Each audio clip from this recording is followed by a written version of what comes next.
Dictation अभ्यास के लिए हमारे चैनल को सब्सक्राइब करें। चलिए शुरू करते हैं।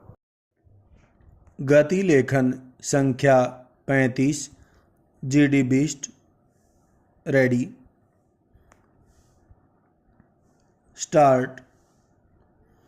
श्रीमन उन्होंने कहा है कि अच्छा हुआ जो हमारे ऊपर सैंक्शन लग रही हैं पूर्ण विराम।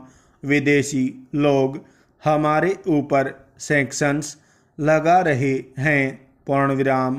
अगर हमें बाहर से पैसा नहीं मिलेगा तो हम स्वदेशी और स्वावलंबन का नारा लगाएंगे पूर्ण विराम। मैं कहना चाहता हूँ कि स्वदेशी और स्वावलंबन का नारा कोई व्यवस्था का नारा नहीं है पूर्ण विराम। यह आत्मविश्वास का नारा है पूर्ण विराम। यह लोगों के प्रति श्रद्धा का नारा है पूर्ण विराम। इसको व्यवस्था का नारा मत बनाइए पूर्ण विराम। स्वदेशी का नारा विवश लोग नहीं लगाते पूर्ण विराम। स्वदेशी का नारा गांधी लगा सकता है पूर्ण विराम।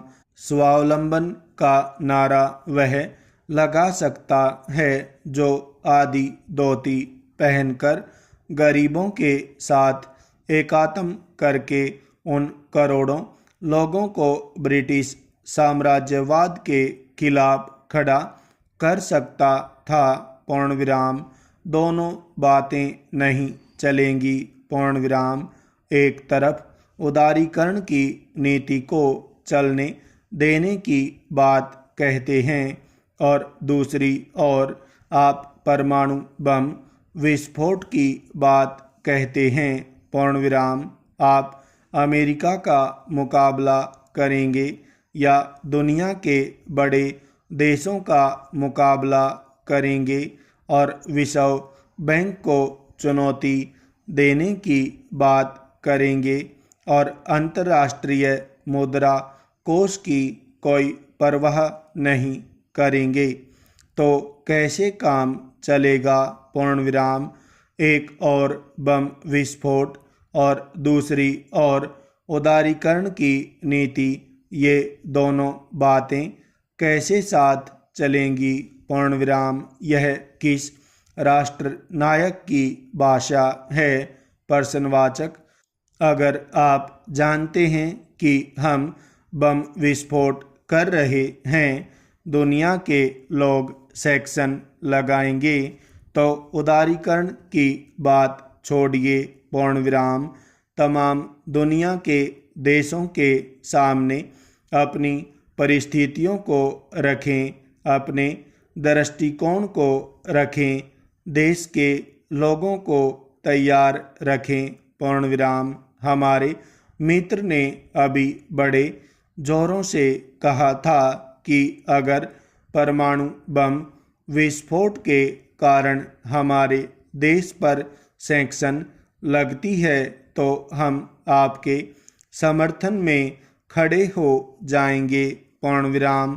कहाँ खड़े हो जाएंगे मुझे मालूम नहीं पूर्ण विराम। श्रीमान, उदारीकरण आपकी ही सरकार ने स्वीकार किया था पूर्ण विराम। उसका फल भुगतने के लिए देश तैयार है पूर्ण विराम। वैसे यह देश उसका फल आसानी से भुगतता, लेकिन हमारे नए प्रधानमंत्री महोदय ने बम विस्फोट करके उसको भुगतने के लिए वातावरण जल्दी तैयार कर दिया पूर्ण विराम। इस बात से आपको गुरेज नहीं होनी चाहिए पूर्ण विराम। उन्होंने तो आपकी ही सहायता की है पूर्ण विराम।